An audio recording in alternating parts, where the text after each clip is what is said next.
नमस्कार दोस्तों, स्वागत है आपका अपने इस यूट्यूब चैनल पंख पाठशाला में। और हम लोग यहाँ पर कुछ पीवाईक्यू कर रहे हैं। PYQ previous year question. Previous year question की ये सीरीज चल रही है और यहाँ पर हम लोग आज सातवीं वीडियो डिस्कस करेंगे। और सातवीं वीडियो में हम लोग देखेंगे भूगोल। भूगोल देखा जाएगा। पीवाईक्यू देख रहे हैं और उसमें भी भूगोल देखेंगे। जियोग्राफी जियोग्राफी के आज 50 क्वेश्चन देखा जाएगा। ये सीरीज है। इस सीरीज का नाम आप लोग अब तक तो जान गए होंगे, 50 डे इंटू 50 क्वेश्चन सीरीज। यानी 50 दिनों तक हम लोग 50-50 क्वेश्चन करने वाले हैं, जो कि पीवाईक्यू बेस होंगे। आज डे 7 है, यानी 6 वीडियो आ चुकी हैं। 6 वीडियो अभी तक आ चुकी हैं। और अगर आप लोग नहीं देखे हैं तो जाकर जरूर देख लीजिए, क्योंकि रेलवे जो ग्रुप डी है 2025 का, उसके लिए डेडिकेटेड है ये सीरीज। और हम चाह रहे हैं कि आप लोगों का सिलेक्शन भी हो, इसलिए यह सीरीज चलाई जा रही है। और इसमें हम पीवाईक्यू देख रहे हैं। पीवाईक्यू क्यों? पीवाईक्यू से हमें पता चलता है परीक्षा की मांग क्या है, यानी क्या हमें पढ़ना है, क्या छोड़ना है, किस टॉपिकों पर ज़्यादा क्वेश्चन बनते हैं, वो हमें समझ आता है। यहाँ से पीवाईक्यू करने से आपकी प्रैक्टिस होती है। प्रैक्टिस कैसे? क्योंकि जब हम 50 क्वेश्चन यहाँ पर देखेंगे तो आप साथ में आप भी एक सफ़ेद पेपर या रफ पे 50 तक गिनती लिख लीजिए और उसके सामने जो क्वेश्चन आपको सही लगे उसको लिख दीजिए, ए बी सी डी। और बाद में जब आंसर डिस्कस हो तो उस पे सही या गलत लगाते जाइए। और लास्ट में देखिए कि 50 क्वेश्चनों में आप कितना सही कर पाए। ये आए हुए क्वेश्चन है, अगर ये आप अच्छा कर पा रहे हैं यानी आपकी तैयारी अच्छी है। और अगर यह नहीं अच्छा हो रहा है तो या समझ जाइए आपको और मेहनत करने की ज़रूरत है। यहाँ से आपका रिवीजन होगा। रिवीजन कैसे होता है? क्योंकि यहाँ पर हम एक क्वेश्चन नहीं, यहाँ पर एक क्वेश्चन के साथ 4-5 फैक्ट डिस्कस करते हैं। और वह सब अगर आप कभी भी पढ़े हैं तो सामने आते ही वो आप ताज़ा हो जाता है और हमें चीज़ें याद हो जाती हैं। इन सब के लिए पीवाईक्यू देखना बहुत ही कारगर है। और क्वेश्चन रिपीट होते हैं। जो रेलवे ग्रुप डी है, इसमें क्वेश्चन बहुत ज़्यादा रिपीट होता है, इसलिए भी पीवाईक्यू देखना बहुत ज़रूरी है। कुछ क्वेश्चन यहीं से आ जाएंगे।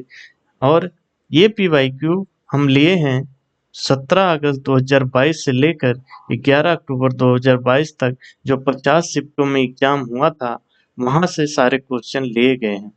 ज्योग्राफी में लगभग 100 क्वेश्चन पूछा था पिछले ग्रुप डी में, तो इसमें से 50 आज डिस्कस कर रहे हैं, 50 नेक्स्ट डे में डिस्कस करेंगे। अच्छा, अभी तक अगर वीडियो नहीं देखें तो डिस्क्रिप्शन बॉक्स में उनका लिंक है या प्लेलिस्ट बनी है चैनल पर, जाकर देख लीजिए। क्योंकि यह बहुत ज़रूरी है यार। पॉलिटी में हम कितना 3 वीडियो आई है, वहाँ से आपको पता चल जाएगा पॉलिटी में क्या पढ़ना है। इसी तरह इकोनॉमी की आ गई है, आर्ट एंड कल्चर की आ गई है, अब हम लोग यहाँ पर हिस्ट्री की आ गई है। और यहाँ पर आज हम ज्योग्राफी देख रहे हैं और अगले दिन ज्योग्राफी का भी खत्म हो जाएगा।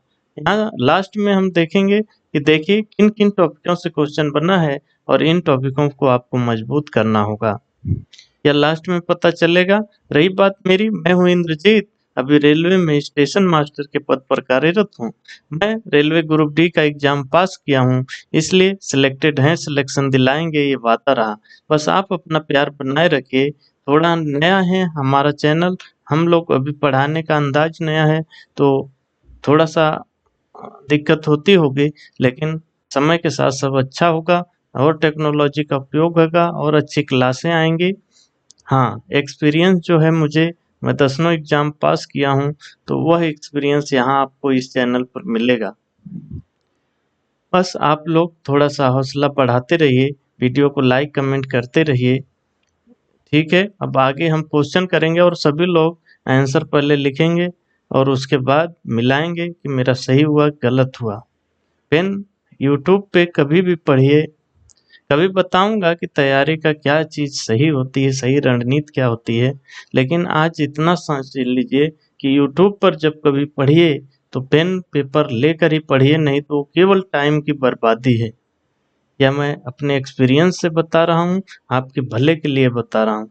इसलिए यूट्यूब पे अगर आप यह वीडियो देख रहे हैं, पेन कलम और रफ साथ में रखिए और उस पे लिखते जाइए, 50 तक गिनती पहले लिख लीजिए और सब आंसर टिक करते जाइए और देखिए हम कितना सही, उससे आप एक्टिव रहेंगे और आप ज़्यादा चीज़ें सीखेंगे। ठीक है ना? चलिए शुरू करते हैं, अब ज़्यादा समय नहीं लेंगे। पहला क्वेश्चन है आपके सामने, पेरियार नदी निम्न में से किस भारतीय राज्य में बहती है? नदी से बना, नदी तंत्र से बना क्वेश्चन है, जिसमें पेरियार नदी का पूछ रहा है कि किस राज्य से बहती है। ए केरल, बी त्रिपुरा, सी ओडिशा या डी पंजाब। अगर आप गेस भी करना चाहें तब भी कर लेंगे। चलिए, अभी तक ट्रिक कर लिए होंगे आप लोग। अब एक क्वेश्चन के सामने आपको क्या लगता है वो लिख लीजिए, अब मैं डिस्कस जब क्वेश्चन आंसर बताऊंगा तो उसको उसके सामने सही या गलत लगा दीजिएगा। लास्ट में सभी लोग स्कोर बताएंगे कि कितना स्कोर उनका हुआ। सीरियस होके पढ़िए भाई, नौकरी ऐसे नहीं मिलती है। अच्छा, इसमें आप गेस, अरे दो तो ऐसे ही काट दीजिए। पेरियार साउथ से जुड़ा नाम है, साउथ का लग रहा है नाम, और यहाँ पंजाब उड़ीसा तो हो ही नहीं सकता।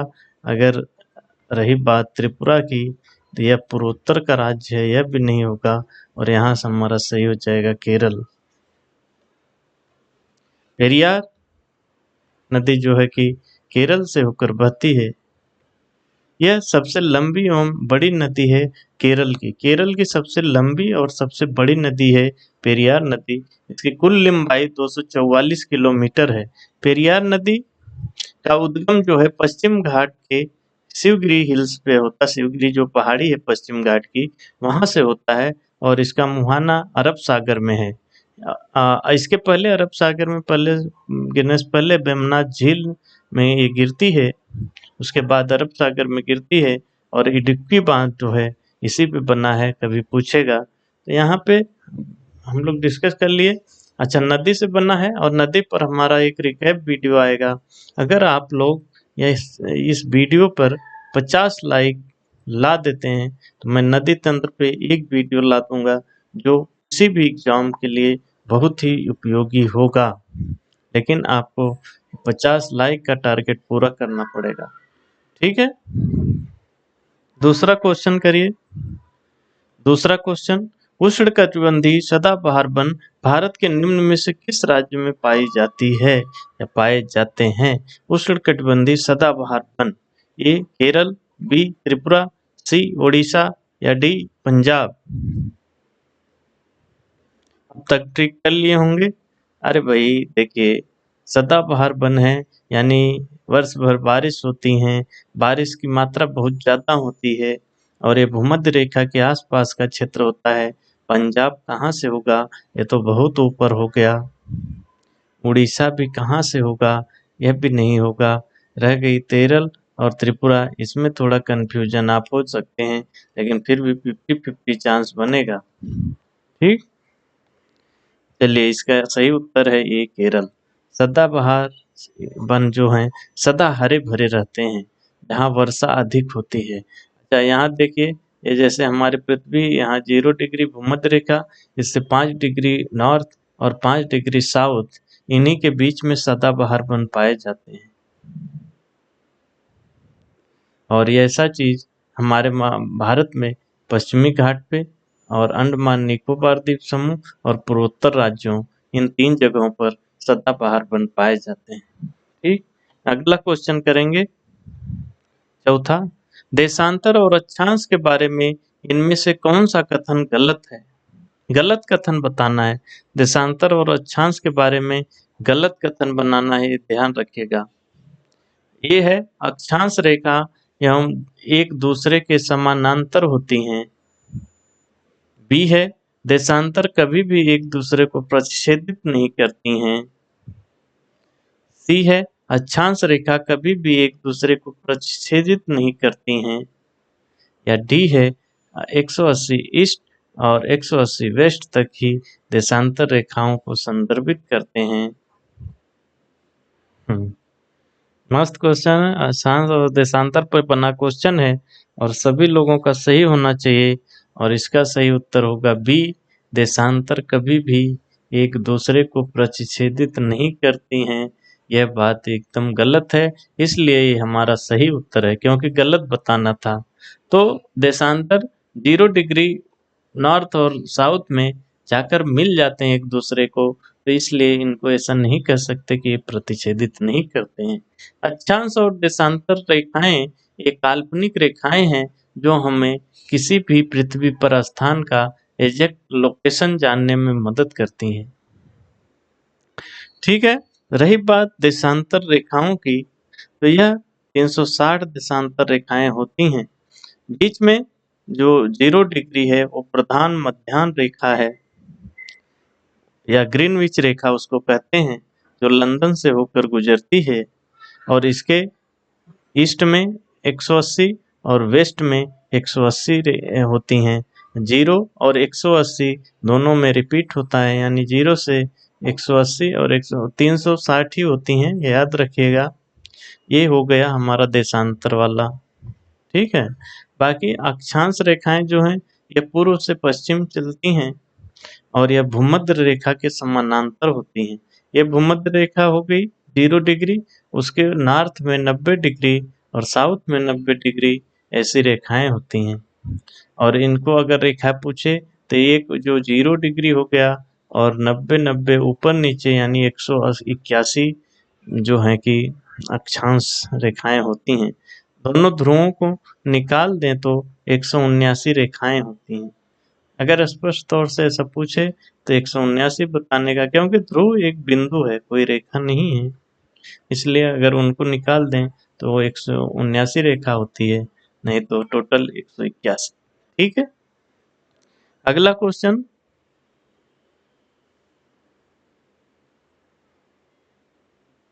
प्रश्न 4 नहीं, ये 5 होगा, क्योंकि 4 तो कर लिए, 5वां मान लीजिए। 5वां क्वेश्चन लिखिए, संगाई हिरण निम्न में से किस राज्य में पाई जाने वाली स्थानिक प्रजाति है? संगाई हिरण यानी जो हमारे जीव जंतु हैं, हमारे जो संरक्षित जीव जंतु हैं या विशेष कोई महत्व होता है उनका, उन पे बना क्वेश्चन है। संगाई हिरण पूछा है और कह रहा है कहाँ की स्थानिक प्रजाति है?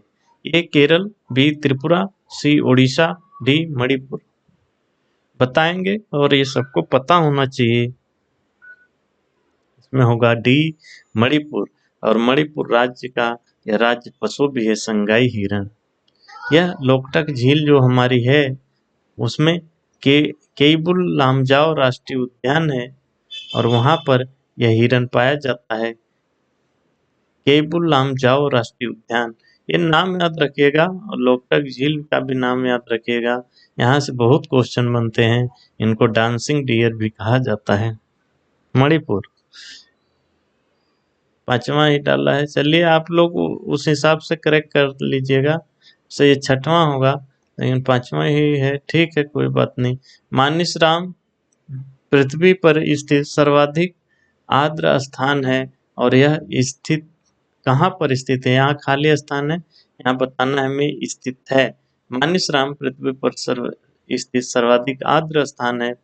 पूरे पृथ्वी पर सबसे आर्द्र स्थान यही है, यानी सबसे ज्यादा वर्षा यहाँ पर होती है। और यह किस राज्य में है या कहाँ स्थित है वो बताना है। तो ये राजमहल की पहाड़ियाँ, बी खासी पहाड़ियाँ, सी महादेव पहाड़ियाँ, डी लुसाई पहाड़ियाँ। कहाँ पर स्थित हैं? सभी लोग आंसर करेंगे। इसका उत्तर होगा बी खासी पहाड़ियाँ। ये मेघालय में जो गारो खासी जयंतियाँ जो 3 पहाड़ियाँ हैं यहाँ पे, वहाँ पे उसमें जो खासी है वहाँ पर ये मासिनराम है। यहाँ पर औसत वर्षा जो होती है वह 11,872 mm होती है। तो इंच में करेंगे तो 467.4 इंच होती है। और अगर इसको आप ठीक है ऐसे ही याद रखिए। ऐसे ये कभी नहीं पूछेगा, ये है कि सबसे ज्यादा वर्षा होती है ये पूछता है, और खासी में है ये, खासी पहाड़ी पर। ठीक है। अच्छा, प्रश्न छठवां, निम्न में से कौन सी नदी अमरकंटक से निकलती है? अमरकंटक से निकलने वाली नदी का नाम बताना, नदी तंत्र पर बना क्वेश्चन है। ए सतलज, बी गोदावरी, सी नर्मदा, डी तीस्ता। कौन सी नदी बताइए अमरकंटक से निकलती है? इसका होगा सी नर्मदा। ये नर्मदा नदी जो है यह मध्य प्रदेश, महाराष्ट्र और गुजरात तीन राज्यों में बहती है, अमरकंटक से निकलती हैं। और ये जीवन रेखा कही जाती है गुजरात राज्य की। इसकी लंबाई कुल 1312 किलोमीटर है। इनका मुहाना खंभात की खाड़ी अरब सागर में है। मध्य प्रदेश के अनूपपुर जिले में ये जो अमरकंटक है, यह मध्य प्रदेश के अनूपपुर जिले में है। यहाँ अमरकंटक से दो महत्वपूर्ण नदियां निकलती हैं, नर्मदा और सोन। नर्मदा पश्चिम की ओर बहने लगती है और सोन पूर्व की ओर बहती है। अच्छा, विंध्य एवं सतपुड़ा के मिलन बिंदु पर स्थित है हमारा अमरकंटक। इनका ये नर्मदा नदी निकलने की वजह से बहुत पवित्र स्थल है, और विंध्य और सतपुड़ा पहाड़ी के मिलन बिंदु पर है। नर्मदा नदी पे क्वेश्चन बनते हैं तो ये सारे फैक्ट आपको याद रखना है। प्रश्न सातवां करिए, भारत में आम्र वर्षा की घटना किस ऋतु से संबंधित है? आम्र वर्षा किस ऋतु से संबंधित है? ए ग्रीष्म, बी वर्षा, सी शीत, डी शरद। हमारे मानसून जो होते हैं उनका क्या प्रभाव होता है, कुछ खास विशेषता होती हैं, वहां से बना क्वेश्चन है। तो आम्र वर्षा पूछ रहा है किस ऋतु से संबंधित घटना है, बताइए। इसका होगा ए ग्रीष्म। यह केरल एवं कर्नाटक के तटीय क्षेत्रों में होने वाली वर्षा है, और ये खासकर अप्रैल के महीने में होती है। आम्र वर्षा इसे इसलिए कहते हैं क्योंकि यह इसकी वजह से हमारे जो आम हैं वो पक जाते हैं। ठीक। आठवां क्वेश्चन करेंगे, निम्न में से कौन सा स्थान भारत में भूतापीय ऊर्जा के लिए दोहन स्थल है? भूतापीय ऊर्जा के लिए उस समय बहुत चर्चा में था 2022 में, इसलिए क्वेश्चन बना है। भूतापीय ऊर्जा के लिए दोहन में था कौन सा स्थान? ए बोकारो, बी मणिकर्ण या कर्ण, सी तारापुर, या डी कोलकाता। थोड़ा डिफिकल्ट है लेकिन आपको आना चाहिए।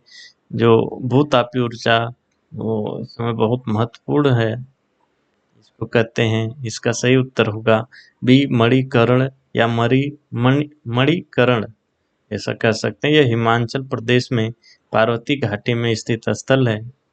अच्छा, एक दूसरा है अपना लद्दाख में पूगा घाटी में, जो भूतापीय ऊर्जा के लिए बहुत महत्वपूर्ण स्थल है। दोनों नाम याद रखिएगा, मणिकर्ण हिमाचल प्रदेश और पूगा घाटी जो है लद्दाख। अगला क्वेश्चन 9वां करेंगे, भारत में मैंग्रोव वन मुख्यतः निम्न में से किस राज्य में पाए जाते हैं? मैंग्रोव वन किस राज्य में पाए जाते हैं मुख्य रूप से, वो बताना है। ए पश्चिम बंगाल, बी त्रिपुरा, सी ओडिशा, डी मणिपुर। बताइए। सभी का सही होना चाहिए, आसान क्वेश्चन था। ये पश्चिम बंगाल, पश्चिम बंगाल में ये पाए जाते हैं। यह उष्णकटिबंधीय या उपोष्णकटिबंधीय क्षेत्रों में पाए जाते हैं। जो मैंग्रोव वन होते हैं हमारे जलवायु, हमारे पर्यावरण परिस्थिति के लिए बहुत ही महत्वपूर्ण होते हैं। नदियों के मुहाने या दलदली क्षेत्रों में पनपते हैं। इनकी खास विशेषता है ये खारे पानी में होते हैं। इनमें न्यूमेटाफोर्स नामक जड़ें पाई जाती हैं, जो कि पानी के अंदर होती हैं लेकिन सांस लेने के लिए ऊपर उठी रहती हैं। ठीक। 10वां क्वेश्चन करेंगे, बहुत मस्त क्वेश्चन है। एशियाई शेरों की आबादी बड़े पैमाने पर के संरक्षित उद्यान क्षेत्र में निवास करती है। यानी एशियाई शेर, यहाँ खाली स्थान दिया था। एशियाई शेर की आबादी कहाँ पर संरक्षित है वो बताना है आपको, या किस जगह पर पाई जाती है वो बताना है। ए भीतरकनिका राष्ट्रीय उद्यान, बी गिर राष्ट्रीय उद्यान, सी बलफकरम राष्ट्रीय उद्यान, या डी अनामुड़ी शोला राष्ट्रीय उद्यान। चलिए बताइए, और सभी लोग करना है। तो इसमें होगा बी गिर राष्ट्रीय उद्यान। विश्व में एकमात्र स्थान है ये, जो कि गुजरात में है। यहाँ पे एशियाई शेरों को संरक्षित किया गया है और यह यहीं पर ही पाए जाते हैं, इसलिए इनका विशेष महत्व है। अगला क्वेश्चन करेंगे ग्रामर। कुसुम, शीशम, खैर, अर्जुन, शहतूत किस वनस्पति के प्रमुख वृक्ष हैं? किस प्रकार की वनस्पति के वृक्ष हैं ये? कुसुम, शीशम, खैर, अर्जुन, शहतूत। ये मैंग्रोव वन। अच्छा, शीशम जो जान रहे हैं उत्तर भारत के लोग, वो तो तुरंत इसको गलत कर देंगे। चलिए आंसर करिए। बी पर्वतीय वन, सी उष्णकटिबंधीय सदाबहार वन, डी उष्णकटिबंधीय पर्णपाती वन। आप लोग ट्रिक कर लिए होंगे, और मैं यूपी का रहने वाला हूँ, इसलिए मैं शीशम से ही पता लगा लूँगा कि ये तो मैंग्रोव हो ही नहीं सकता। ये तो पड़ेगा अपने खारे पानी में होता है, तटीय भागों में होता है। पर्वतीय वन, पर्वत है ही नहीं हमारे यूपी में, मैं जहाँ रहता हूँ। उष्णकटिबंधीय सदाबहार वन, सदाबहार होने का कोई चांस ही नहीं है, हमारे यहाँ वर्षा उतनी होती नहीं है, तो बच गया ये उष्णकटिबंधीय पर्णपाती वन। इस तरह से आप आंसर कर सकते हैं, इसका डी होगा। यह मानसूनी वन भी, इनको मानसून वन भी कहते हैं। यह जो है कि 70 से 200 सेंटीमीटर वर्षा वाले क्षेत्रों में होते हैं। वे वन जो अपने पत्ते गिरा देते हैं शुष्क मौसम में। 12वां करिए। 12वां, जब नदी का पानी चैनल के बाहर नदी के तट पर अपरदन करता है तो नदी में बनने वाले मोड़ को क्या कहते हैं? नदी का पानी चैनल के बाहर नदी के तट, जो नदी का तट का अपरदन करता है तो नदी में बनने वाले मोड़ को क्या कहते हैं? चैनल के बाहर जो होता है, ए गुम्फित चैनल, बी विस्तारिकाएं, सी सहायक नदी, या डी विसर्ग। नदी के तट का अपरदन करता है चैनल के बाहर, नदी में बनने वाले जो मोड़ हैं वो क्या कहलाते हैं? इसका आंसर होगा डी विसर्ग। ये जो नदी है यह अब सीधी नहीं बहती, ये अपने जो है कि जो चैनल है उसके बाहर जाकर दूसरी तरफ का कटाव करती है, ऐसे आगे भी। तो इस तरह के विसर्प बनते हैं, और ये मैदानों में होने वाली घटना है और प्रौढ़ावस्था में होती हैं। जब वह कहीं गिरने वाली है, उसके जो पहले की अवस्था होती है उसमें अगर कहीं मैदानी भाग है तो वहाँ पर ये चीज़ें बनती हैं, विसर्प। चलिए प्रश्न 13 करेंगे, मस्त क्वेश्चन है। ग्रह टिमटिमाते क्यों नहीं हैं? कारण बताना है कि ग्रह क्यों नहीं टिमटिमाते। तारे तो हमें टिमटिमाते दिखाई देते हैं, पर ग्रह क्यों नहीं टिमटिमाते? ए वो अधिक प्रकाश पर किरणित हैं, वे कम प्रकाश पर किरणित हैं, या सी वे प्रकाश के विस्तारित स्रोत के रूप में कार्य करते हैं, या डी वे प्रकाश के बिंदु के स्रोत के रूप में कार्य करते हैं। थोड़ा डिफिकल्ट क्वेश्चन है, लेकिन गेस करके भी आप सही कर सकते हैं। इसमें होगा सी वे प्रकाश के विस्तारित स्रोत के रूप में कार्य करते हैं। समझ गए? प्रकाश के स्रोत को विस्तारित करते हैं, इसलिए वो टिमटिमाते नहीं हैं। और इनकी दूरी, हम सूर्य से ग्रहों की दूरी पास होती है। ग्रहों से आने वाली रोशनी को पृथ्वी के वायुमंडल में कम दूरी तय करनी होती है, जिससे अपवर्तन एवं प्रकीर्णन की मात्रा कम होती है। ये हमारे पास भी हैं, पृथ्वी के पास हैं और हमारे वायुमंडल की कम दूरी को इनको पास करना होता है। बाकी प्रकाश के विस्तारित स्रोत के रूप में कार्य करते हैं और जैसे इनका प्रकीर्णन भी कम हो पाता है दूरी कम होने की वजह से, इसलिए भी ये टिमटिमाते नजर नहीं आते। प्रश्न 14 करेंगे, सभी लोग करेंगे। निम्न में से कौन सी विशेषता मरुस्थल से संबंधित है? ए बरखान, बी जलोढ़ पंख, सी मोरेन या डी टार्नपुल। राजस्थान, अरे मरुस्थल से यानी राजस्थान का ही नाम आता है। चलिए, आकृति पे बना क्वेश्चन है तो ये बरखान कहते हैं। ये रेगिस्तानों में बनता है। यह आकृति अर्धचंद्राकार की लगती है, समूहों में पाए जाते हैं जहां हवा वर्ष भर एक दिशा में चलती है। हवा एक दिशा में चलेगी तो वह रेत को ऐसे नहीं, इधर जो है कि अर्धचंद्राकार ऐसी स्थिति ऐसा बन जाता है। यहाँ पे नहीं रेत रहता है अंदर तक, लेकिन यहाँ ऐसे नाव की तरह पूरी आकृति बन जाती है। ठीक है ना। 15वां करेंगे, छोटा नागपुर का पठार निम्न में से किस राज्य में पाया जाता है? छोटा नागपुर का पठार पठार और पर्वत से बना क्वेश्चन है और उनकी अवस्थिति पूछी गई है। ए पश्चिम बंगाल, बी त्रिपुरा, सी उड़ीसा, डी झारखंड। कहाँ पर स्थित है हमारा, किस राज्य में छोटा नागपुर का पठार? ये है डी झारखंड। ज्यादा लोग सही किए होंगे। अधिकांश भाग ये झारखंड का में ही पड़ता है। शेष जो भाग है वो छत्तीसगढ़, उड़ीसा, पश्चिम बंगाल और बिहार में भी थोड़ा थोड़ा भाग पड़ता है। छोटा नागपुर का पठार ज्यादातर झारखंड में पड़ता है। 16वां बताएंगे और यहाँ खाली स्थान है। उसके बाद है मध्य प्रदेश में पाई जाने वाली एक प्रकार की जल संग्रह प्रणाली है। हमारे पर्यावरण से बना क्वेश्चन है, उसमें भी जो जल संग्रहण या जल संरक्षण या जल को बचाना, इन सब चीज़ों से बना क्वेश्चन है। ये जैसे मध्य प्रदेश में एक तरह की जल संग्रह प्रणाली है, उस प्रणाली का नाम बताना। ये बंदिश, बी कट्टा, सी सुरंगम या डी कुल्ह। मध्य प्रदेश की कौन सी वह जल संग्रह प्रणाली है वो बताना है, तो याद रखिएगा बंदिश। बंदिश और बाद में कभी क्वेश्चन बने तो आपको याद होना चाहिए मध्य प्रदेश बंदिश जल संग्रह प्रणाली। प्रश्न 17वां, बड़े बांधों के निर्माण से उत्पन्न समस्याओं के प्रभाव की आलोचना निम्न में से किस आधार पर नहीं की गई है?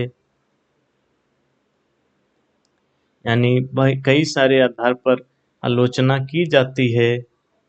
जो बड़े बांध बनाए जाते हैं उनसे जो समस्याएं उत्पन्न होती हैं उनका कई आधारों पर आलोचना की गई है, लेकिन इसमें वह छांटना है उन चारों में से जिस आधार पर आलोचना नहीं की गई है। ए मनोवैज्ञानिक, बी सामाजिक, सी पर्यावरण या डी आर्थिक। किस आधार पर इसकी आलोचना नहीं की जाती? ये होगा मनोवैज्ञानिक। हम इन आधारों को तो देखते हैं कि हमारा सामाजिक ताना बाना बड़े बातों से बिगड़ता है, क्योंकि यह यहाँ पे जो रहने वाले लोग हैं उनको हटना पड़ता है। इसलिए सामाजिक चीजें तो आती, पर्यावरणीय है ही, कुछ क्षेत्र डूब जाते हैं, बाढ़ आती हैं, ये सब चीजें होती हैं। और आर्थिक भी है, लेकिन इसका जो आलोचना है वो मनोवैज्ञानिक नहीं की जाती। आदमी के मन पे कितना प्रभाव पड़ता है जब वह ऐसे क्षेत्रों से बिछड़ता है, वहाँ से हटना पड़ता है, उसे अपने घर बार को वहाँ से तोड़ के निकलना पड़ता है, छोड़ के निकलना पड़ता है, तो वो मनोवैज्ञानिक आधार पर आलोचना कम की जाती है, लेकिन सामाजिक, पर्यावरणीय, आर्थिक दृष्टि से की जाती है। 18वां करेंगे, अपरदन के माध्यम से पृथ्वी के सतह के उच्चावच रूपांतरों के घिस जाने की परिघटना का क्या नाम है? अपरदन के माध्यम से पृथ्वी के सतह के उच्चावच रूपांतरों में घिस जाने की परिघटना, यानी जो उच्चावच है, ऊंचाई नीचाई पृथ्वी की सतह पर है, वह अपरदन के माध्यम से घिसती है। तो इनको किस घटना के नाम से जाना जाता है? ए तल संतुलन, बी विस्फोट, सी अंकुरण या डी जमना।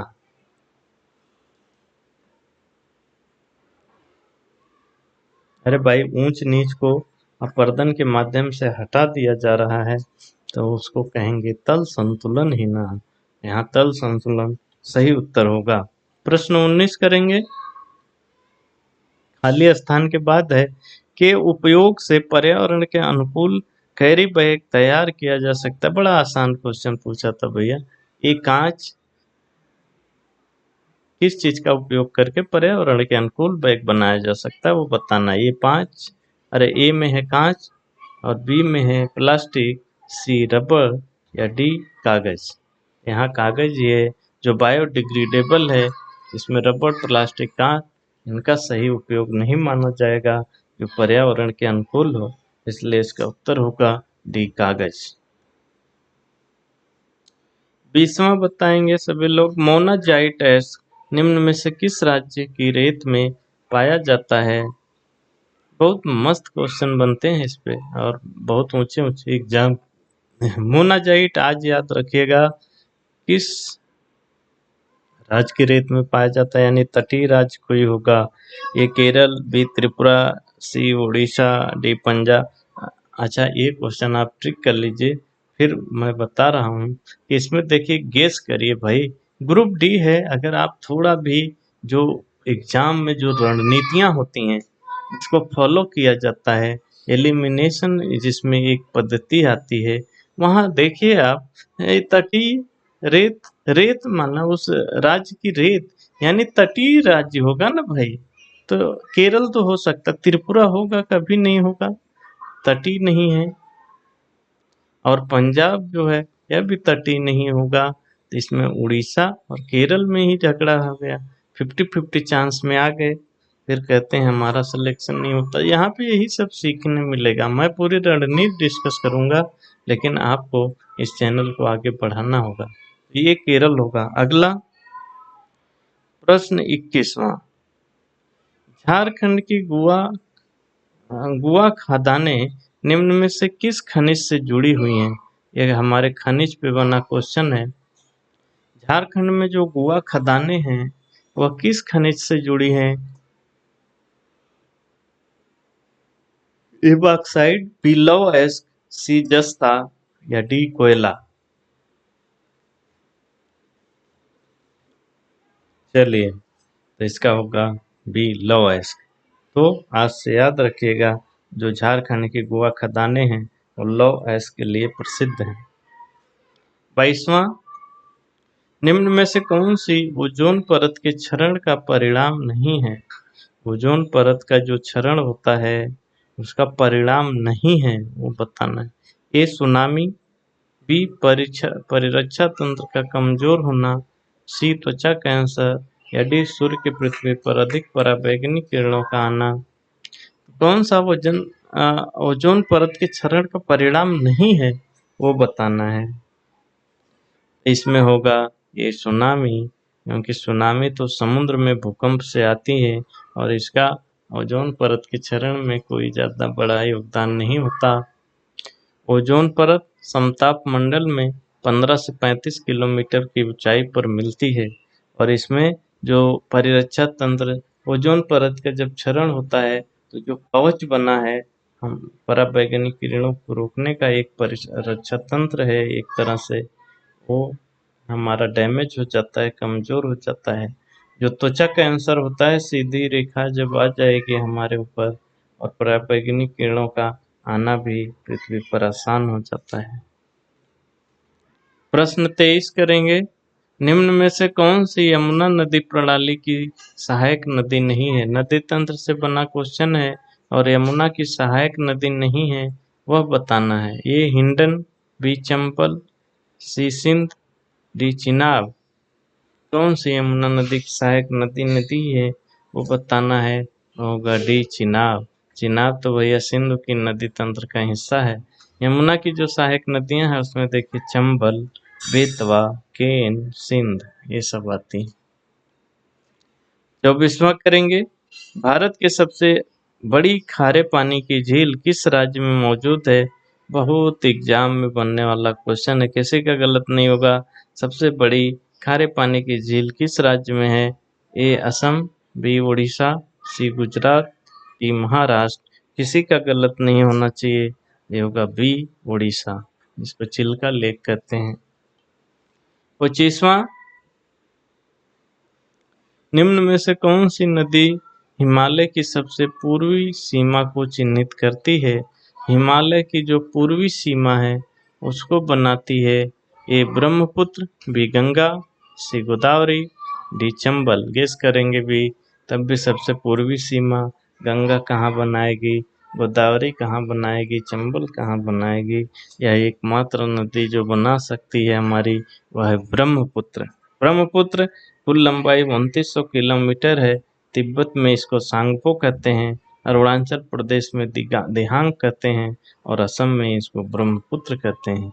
हिमालय की पूर्वी सीमा का निर्धारण इसी नदी से होता है। इनका उद्गम तिब्बत में कैलाश पर्वत के पास मानसरोवर से होता है और मुहाना बंगाल की खाड़ी बांग्लादेश के पास बनता है। 26वां क्वेश्चन करेंगे, आसान क्वेश्चन। बीड़ी बनाने के लिए का उपयोग किया जाता है, बीच में खाली स्थान है, यानी किसका उपयोग बीड़ी बनाने में किया जाता है। ये तेंदू पत्ता, बी इमली का पत्ता, सी शहतूत के पत्ते या डी नारियल के पत्ते। ये दो क्वेश्चन तो आप गेस करके हटा सकते हैं, दो ऑप्शन।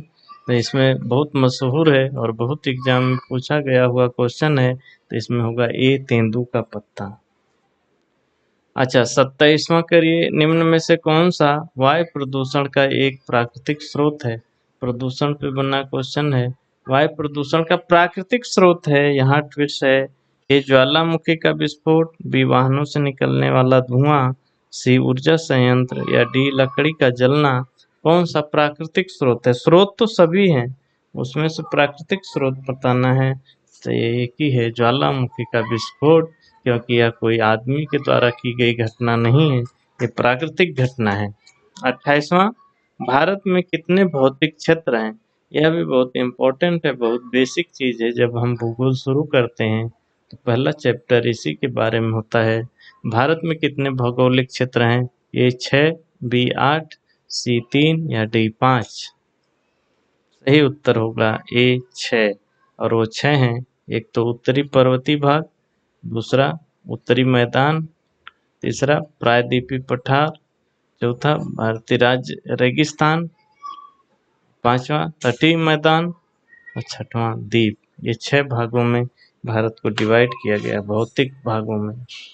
29वां करेंगे, निम्न में से कौन सी नदी ब्रह्मपुत्र नदी की सहायक नदी नहीं है। नदी तंत्र पे बना क्वेश्चन है और ब्रह्मपुत्र की सहायक नदी नहीं है उसे पकड़ना है। ये सुबनसिरी, बी लोहित, सी गंडक, डी मानस।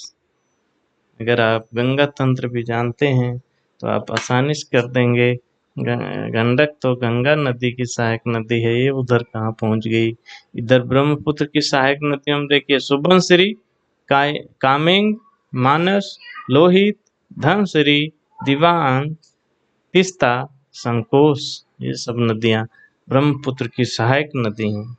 नदी तंत्र पे मैं पूरा कोर्स एक वीडियो बना दूंगा, आपको कहीं भटकना नहीं पड़ेगा, लेकिन शर्त है इस वीडियो में 50 लाइक होने चाहिए, ज़्यादा नहीं मांग रहा, केवल 50। प्रश्न 30, निम्न में से क्या नमामि गंगे कार्यक्रम के लक्ष्यों में से एक है। जो नमामि गंगे के कार्यक्रम है उनके लक्ष्य हैं, उनका एक क्या है वो बताना है।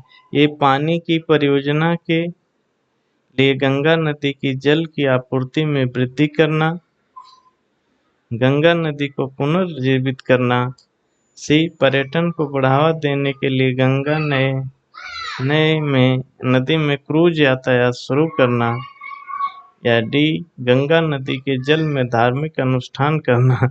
नमामि गंगे कार्यक्रम का लक्ष्य क्या है वो बताना है। तो हमारी जो गंगा नदी है उसको फिर से पुनर्जीवित करना यह इस मेन लक्ष्य है नमामि गंगे का। यह जून 2014 में शुरू हुआ था, जब श्री नरेंद्र मोदी जी की सरकार बनी थी। जल शक्ति मंत्रालय के अधीन है यह, और इस पर 20,000 करोड़ का एक प्रोजेक्ट है। 31वां, पैंथालासा शब्द निम्न में से किससे संबंधित है? पैंथालासा शब्द किससे संबंधित है? ए महासागर, बी वायुमंडल, सी मृदा, डी पर्वत। पेंजिया और पैंथालासा शुरू में ही पढ़ना पड़ता है हमें। सही कर लिए, सभी का सही होना चाहिए। ये महासागर, ये पेंजिया महाद्वीप के चारों तरफ था। यानी जो पेंजिया, जो हमारे आज सारे महाद्वीप दूर दूर है, वो एक समय में एक पास में थे, उनको पेंजिया कहा जाता था। और इनके चारों तरफ जो समुद्र था उनको पैंथालासा कहते। 32 नंबर, नुब्रा, श्योक और हुंजा नदी की सहायक नदियां हैं। ये किसकी सहायक नदियां हैं ये पूछ रहा है। ए सिंधु, बी सतलज, सी गंगा, या डी ब्रह्मपुत्र। किसकी सहायक नदियां हैं ये? नुब्रा, श्योक, हुंजा। भाई बहुत आसान है, ये सिंधु नदी की सहायक नदियां हैं। इतनी सारी हैं, मुख्य आप लोग जो जानते हैं वो ये हैं: झेलम, चिनाब, रावी, ब्यास, सतलुज। लेकिन इसमें श्योक, गिलगित, जास्कर, हुंजा, नुब्रा, सिगर, कास्टिंग, द्रास, ये सारी नदियां उनकी सहायक नदी हैं। प्रश्न 33 करेंगे। बारदोई-सिला तूफान इनमें से किस राज्य में आता है? ये फिर से हमारे मानसून में जो खास तूफान है, जो विशेष चीजें हैं, उनको पूछा जाता है बार बार। तो उससे बना क्वेश्चन है, बारदोई-सिला तूफान ये किस राज्य में आता है? ए असम, बी महाराष्ट्र, सी मध्य प्रदेश, या डी केरल। चलिए, सभी लोगों का सही होना चाहिए। ये असम। बोरडोई-सिला भी कहते हैं इसको। बैसाखी के महीने में आता है। ये मार्च से मई के बीच में मानसून के पहले का आने वाला तूफान है। असम में बोरडोई-सिला। 34वां करेंगे। भारत के किस राज्य में पेयजल के भंडारण के लिए खडीन बनाए जाते हैं? पेयजल का भंडारण करने के लिए खडीन कहाँ बनाया जाता है? ये ए राजस्थान, बी महाराष्ट्र, सी मध्य प्रदेश, डी केरल। अगर मैं खडीन नाम से गेस करना चाहूँ, आप लोग टिक कर लो सही पहले। नाम से ही पता चल रहा है, और मैं गेस करता तो मैं कहता राजस्थान ही, क्योंकि राजस्थानी जैसा नाम खंडीन लग रहा है। और 35वां करेंगे। भारत का सबसे छोटा नदी द्वीप उमानंद किस नदी में स्थित है? बहुत मस्त क्वेश्चन बना है। भारत का ये सबसे छोटा नदी द्वीप है उमानंद। यह किस नदी में स्थित है? ए गंगा, बी सरस्वती, सी यमुना, या डी ब्रह्मपुत्र। चले, ये है डी ब्रह्मपुत्र। ब्रह्मपुत्र की जो अपना ब्रह्मपुत्र नदी में बना है उमानंद द्वीप कहते हैं, उमानंद द्वीप। ये गुवाहाटी के पास में, यानी असम के गुवाहाटी के पास में स्थित है उमा द्वीप। ये मोर द्वीप भी इसको कहते हैं, दूर से देखने पे मोर की तरह दिखता है। पिकॉक आइलैंड ऐसा दिखता है, पिकॉक आइलैंड कहते हैं इसको। 36वां, रॉयल बंगाल टाइगर नाम से ही जुड़ा है। रॉयल बंगाल टाइगर मुख्यतः किस प्रकार के वनों में निवास करते हैं? ए पर्वतीय वन, बी पर्णपाती वन, सी मैंग्रोव वन, या डी कंटीले जंगल। आप लोगों को पता होना चाहिए ये रॉयल बंगाल, अगर हम इसे बंगाल से जोड़ लें तो वहाँ पर वह तटीय इलाका है और वहाँ मैंग्रोव वन अधिक पाए जाते हैं, तो ये हो जाएगा मैंग्रोव वन। पश्चिम बंगाल के जो मैंग्रोव वन है वहाँ पे रॉयल बंगाल टाइगर पाए जाते हैं। 37वां करेंगे। ये क्वेश्चन नंबर आप लोगों में थोड़ा अंतर हो सकता है एक का, लेकिन आप आंसर क्वेश्चन पे ध्यान रखिए। निम्न में से किस राज्य में काल बैसाखी का अनुभव करेंगे? काल बैसाखी किस राज्य में आता है? ए तमिलनाडु, बी पश्चिम बंगाल, सी गुजरात, डी पंजाब। यह भी मानसून से ही बना क्वेश्चन है। जो हमारे प्रमुख जो चक्रवात वगैरह आते हैं या जो तूफान वगैरह प्रॉपर आते हैं उन पे बना क्वेश्चन है। काल बैसाखी भी ऐसा ही है। किस राज्य में है? पश्चिम बंगाल। पश्चिम बंगाल में अपना काल बैसाखी नाम का एक तूफान आता है। इसको नार्वेस्टर भी कहते हैं। ये भी मार्च से मई के बीच में आते हैं और मानसून के पूर्व आने वाले ये तूफान है। 38वां, सरदार सरोवर बांध का निर्माण गुजरात में खाली स्थान पर किया गया है। गुजरात में कहाँ पर किया गया सरदार सरोवर बांध का निर्माण? ए गंगा नदी पर, बी सतलुज नदी, सी नर्मदा नदी या डी महानदी।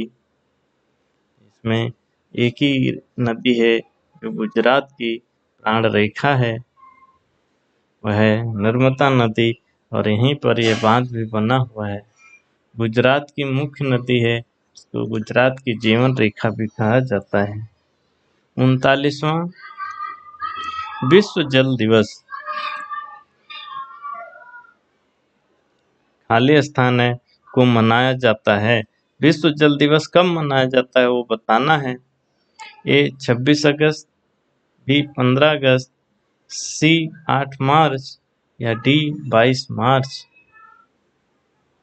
का सही उत्तर होगा 22 मार्च।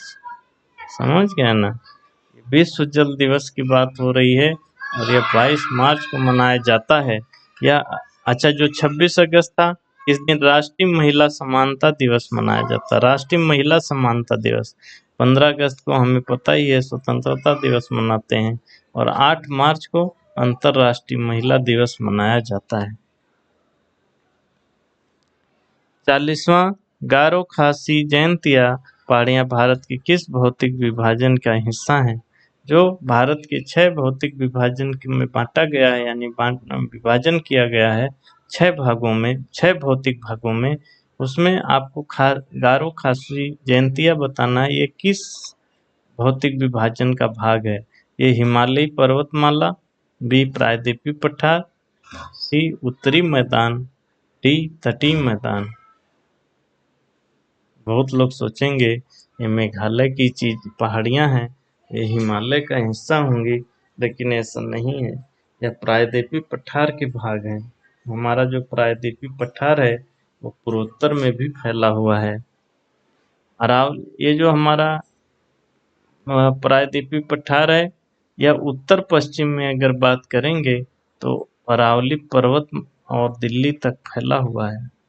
इधर पश्चिम में देखेंगे तो गिर पर्वत तक फैला है और पूर्व में राजमहल की पहाड़ियों तक और दक्षिण में इलायची यानी कार्डमम पहाड़ियाँ जो हैं वहाँ तक फैला हुआ है। उत्तर पूर्व में भी इसका विस्तार है। इसको शिलांग एवं कार्बी ओंगलांग का जो पठार है यह भी प्रायद्वीपीय भारत का प्रायद्वीपीय पठार का हिस्सा है। चलिए 41वां करेंगे सभी लोग। ब्रह्मपुत्र नदी द्वारा निर्मित विश्व के सबसे बड़े नदी द्वीप की पहचान कीजिए। फिर से नदी तंत्र पर बना क्वेश्चन है और यह विश्व के सबसे बड़ा द्वीप पूछ रहा है। सबसे छोटा द्वीप सभी लोग कमेंट बॉक्स में बताएंगे जो भारत का है, वह भी इसी नदी पर बना है। पीछे हम डिस्कस भी किए हैं, देखो कितने लोगों को याद है, वो जरूर बताएंगे कमेंट बॉक्स में। ब्रह्मपुत्र नदी द्वारा निर्मित विश्व के सबसे बड़े नदी द्वीप की पहचान कीजिए। ए दिगलीपुए द्वीप, बी माजुली द्वीप, सी सुब्बा द्वीप या डी सैंडविच द्वीप। कौन सा द्वीप है? सबको रटा रटाया है, मांजुली द्वीप या असम में है, ब्रह्मपुत्र नदी पर ही बना है। 42वां करेंगे, कौन सी नदी प्रणाली मध्य प्रदेश की विस्तार पहाड़ियों से निकलती है? मध्य प्रदेश की विस्तार पहाड़ियों से निकलती है, वह नदी प्रणाली को बताना है। ए महानदी प्रणाली, बी कृष्णा नदी प्रणाली, सी ताप्ती नदी प्रणाली या डी कावेरी नदी प्रणाली।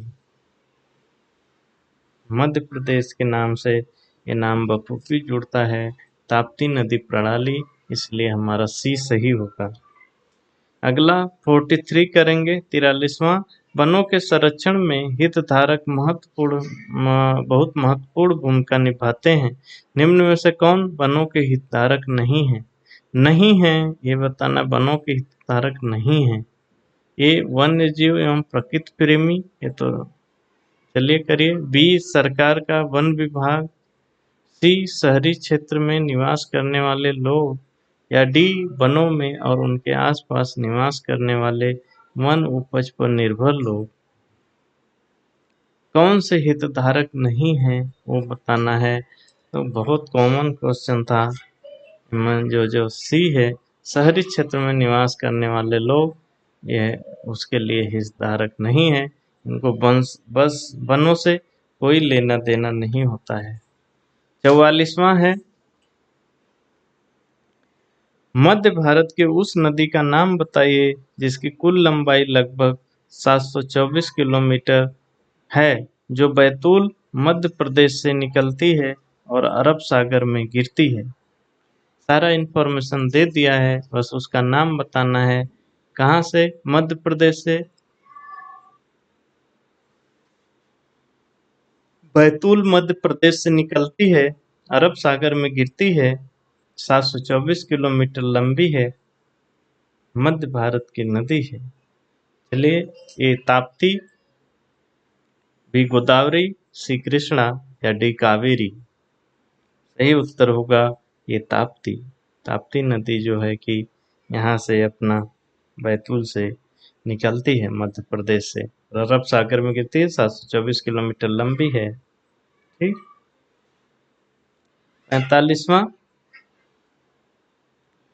गंगा की किस सहायक नदी को बिहार का शोक कहा जाता है? बहुत ही कॉमन क्वेश्चन है, कितनी बार पूछा हुआ क्वेश्चन है और रिपीट होता रहता है, इसलिए रेलवे ग्रुप डी में हम पीवाईक्यू करवा रहे हैं, क्योंकि बहुत सारे क्वेश्चन तो रिपीट हो जाते हैं। गंगा की किस सहायक नदी को बिहार का शोक कहते हैं? ए अलकनंदा, बी दामोदर, सी कोसी या डी गौमुखी नदी। बहुत आसान है, सबको पता होगा, सी कोसी नदी है। नदी तंत्र पे बना क्वेश्चन है। इसकी लंबाई 729 किलोमीटर है और गंगा की सहायक नदी है ये, कोसी नदी। 46वां करिए, 46, धुआंधार जलप्रपात इनमें से किस नदी द्वारा निर्मित होता है? धुआंधार जलप्रपात, जलप्रपात वैसे तो भारत में बहुत कम नदियां बनाती हैं, लेकिन ये धुआंधार बहुत ही प्रसिद्ध है। और ये किस नदी पे है? ए कावेरी, बी दामोदर, सी कोसी या डी नर्मदा। किस नदी पर बना है या निर्मित है धुआंधार जलप्रपात? यह है डी नर्मदा नदी पर ही है धुआंधार। इसको भेड़घाट एमपी में यह है, भेड़घाट एमपी में अवस्थित है नर्मदा नदी पर।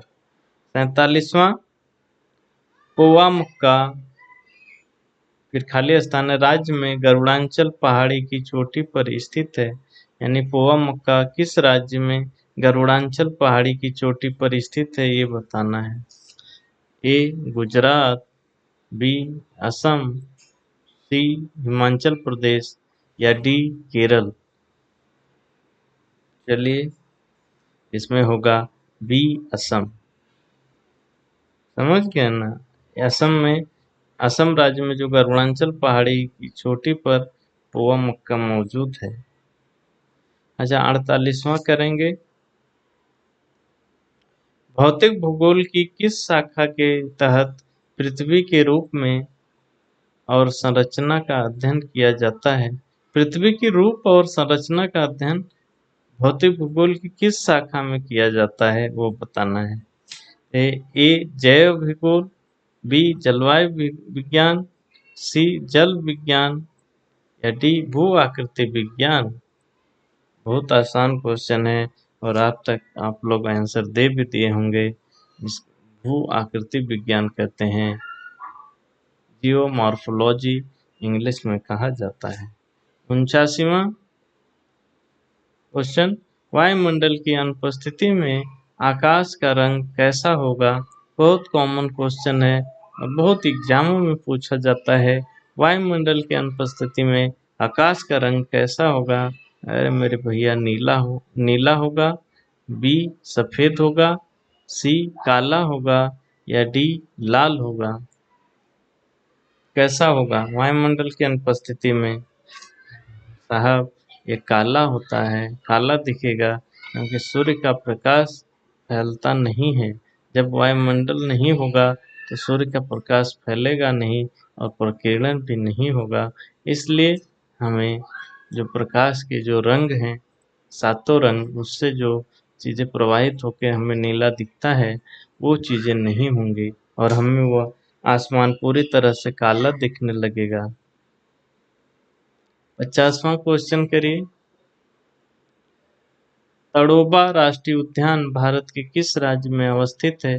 ए उत्तर प्रदेश, बी महाराष्ट्र, सी बिहार या डी राजस्थान। तड़ोबा राष्ट्रीय उद्यान उत्तर भारत का तो भाग नहीं है ये, नहीं, ये पूर्वी भाग का भी हिस्सा नहीं है उत्तर पूर्व का। ये जाएगा सीधा महाराष्ट्र में। महाराष्ट्र के चंद्रपुर जिले में तड़ोबा राष्ट्रीय उद्यान उपस्थित है। हाँ दोस्तों, आज हम लोग 50 क्वेश्चन देखे हैं। अगले वीडियो में और बचे क्वेश्चन देखेंगे। जो दूसरा भी वीडियो भूगोल का ही आएगा जो डे 8 के नाम से होगा। अच्छा, ये देखने के बाद हम कुछ टॉपिक आइडेंटिफाई कर पाए हैं कि इसमें जो नदी एवं नदी तंत्र से सबसे ज़्यादा क्वेश्चन बने हैं, पर्वत और पहाड़ियों से क्वेश्चन बने हैं, संरक्षित स्थानों से क्वेश्चन बने हैं, संरक्षित जीव जंतुओं से क्वेश्चन बने हैं। और यह चीज़ें आपको कब पता चली? भूगोल का सिलेबस तो बहुत बड़ा है।